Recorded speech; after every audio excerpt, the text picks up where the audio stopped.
お前はもう死んでいる。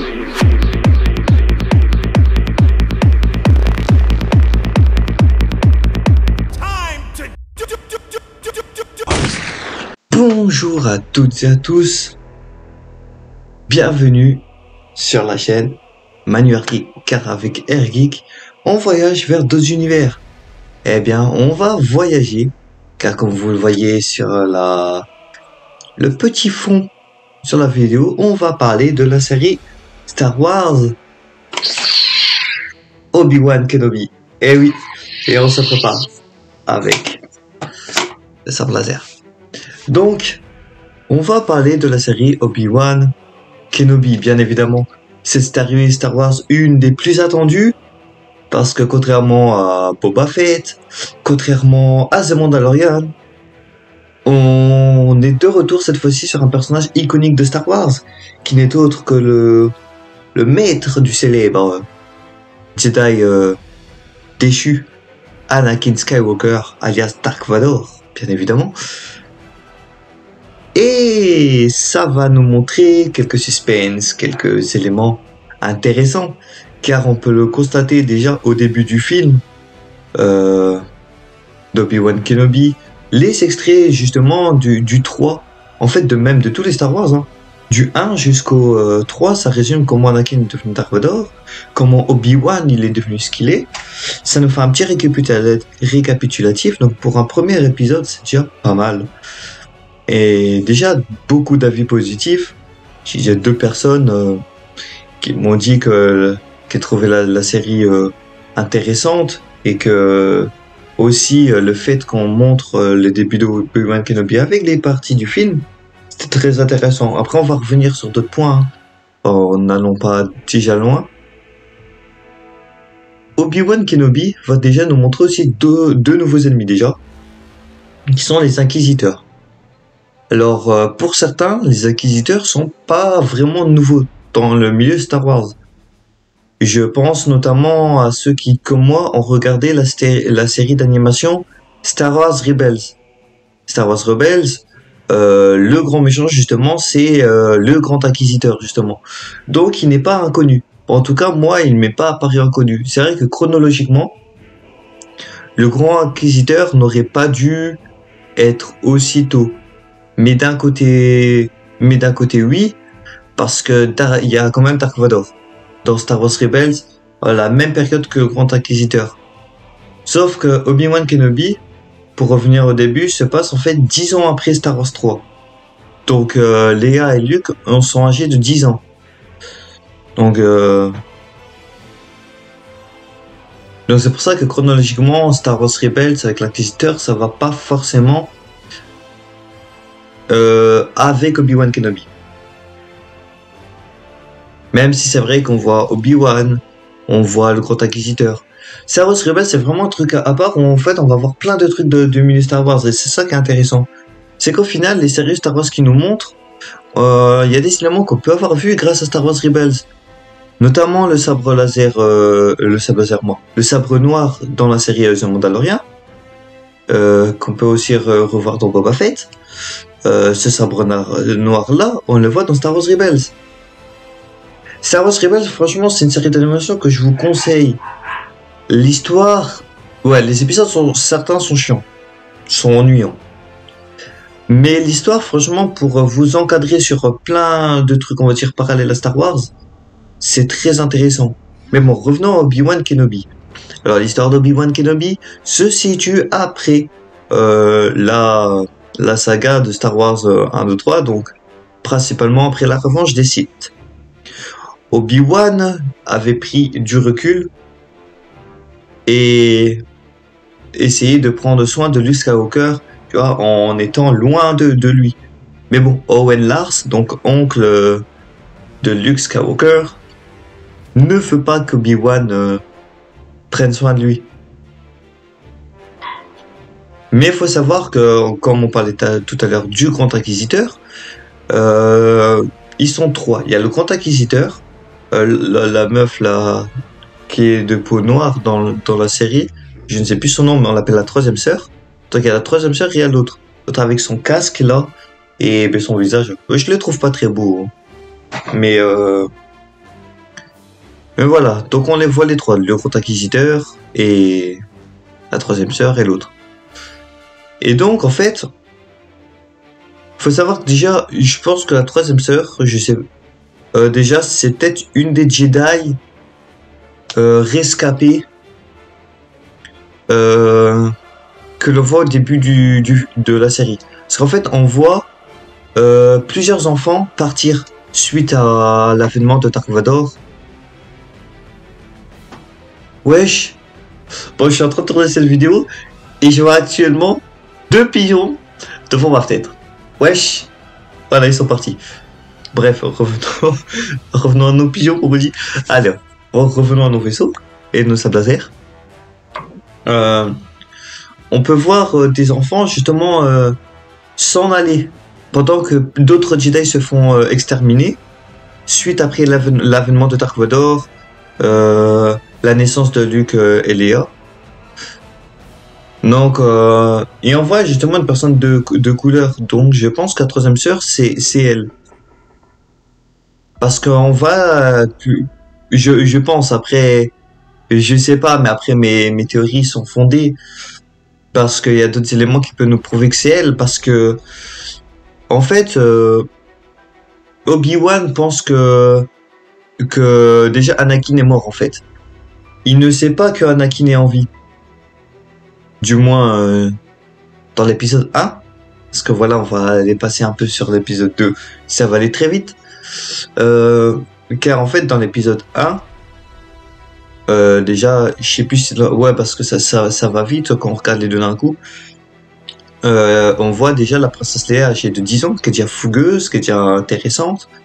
Et d'ailleurs, les personnes qui m'ont donné leur avis sur la série peuvent nous dire justement que la Leia était bien interprétée, que la fille qui incarne la princesse Leia, et qu'il y a même des acteurs qui jouent dans Star Wars 3 et 4,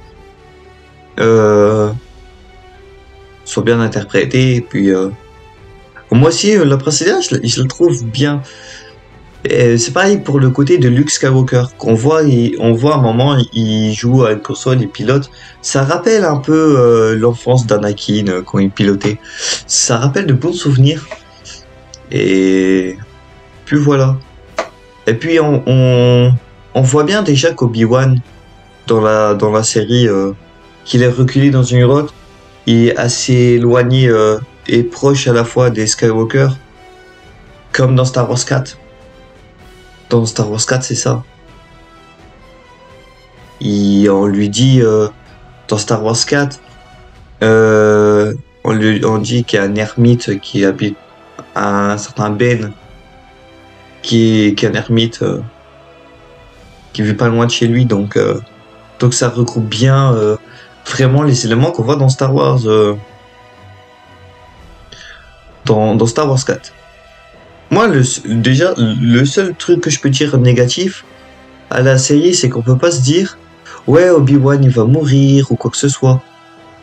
Parce qu'en fait, vu que c'est une série qui se passe chronologiquement avant forcément Star Wars 4, et qu'on sait que Obi-Wan est encore vivant, bon, il va mourir dans Star Wars 4, mais il va faire son truc là avec son sable laser là où il va faire ça là.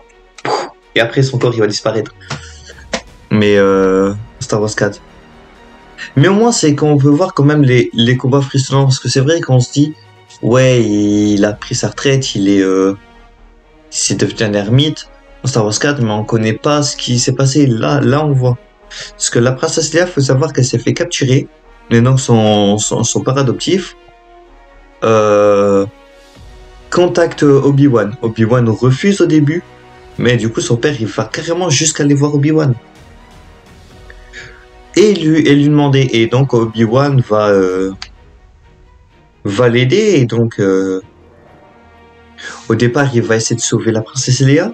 La princesse Leia, au début, elle y croit un peu que c'est un Jedi. Et après, elle lui demande, en fait, si elle peut faire flotter ou quoi que ce soit. Mais Obi-Wan, il veut pas. Mais sauf que, comme elle comprend pas... Même si elle est assez futée pour son âge, elle veut pas se dire que c'est dangereux d'utiliser la force. Donc en fait, Elle va demander plein de trucs à Obi-Wan, mais Obi-Wan ne peut pas le faire. Pas maintenant, pas dans ce contexte-là, où il est recherché, etc. Parce qu'en fait, la troisième sœur, elle pense qu'à elle. Alors que le Grand Inquisiteur lui a bien dit de ne pas traquer Obi-Wan, mais uniquement les Jedi pour le moment. Elle est focalisée sur le fait de traquer Obi-Wan. Et donc, elle va mettre la tête d'Obi-Wan à prix. Et du coup, la princesse Leia, en fait, elle va se faire courser, etc. Obi-Wan va essayer de la rattraper, il va se faire attaquer, il va défoncer tout le monde. Et à un moment, la façon dont Leia va croire en Obi-Wan, en fait, c'est tout simplement parce que Obi-Wan en fait, elle va tomber de haut d'un bâtiment et il va la rattraper par la force. Et donc c'est comme ça que Leia va croire en Obi-Wan. Et donc plus tard, il y aura un autre combat, mais il sera caché Obi-Wan dans un entrepôt pour atteindre un vaisseau, où il y aura la troisième sœur. Donc là, en fait, là on est déjà dans l'épisode 2. Parce que mine de rien, quand on regarde les deux d'un coup, ça va super vite à raconter l'histoire, pour le coup, d'Obi-Wan. Et en fait, elle va lui parler, lui dire des trucs, et à un moment, elle lui dit « Je veux te traquer. Je veux la seule emmener au Seigneur Vador. » À Dark Vador. Donc elle mentionne Dark Vador. Et elle lui dit à Obi-Wan, Dark Vador veut te traquer. Dark Vador te veut. Elle lui dit Anakin Skywalker est en vie. Et là, bam, le visage d'Obi-Wan se fige. Il a les chocottes. Il panique. Déjà, il paniquait déjà dans l'épisode 1 et 2. Quand on mentionnait l'époque et tout, etc. Il avait déjà peur. Il avait déjà peur et il faisait même des cauchemars justement par rapport à ça. Et là, on lui annonce que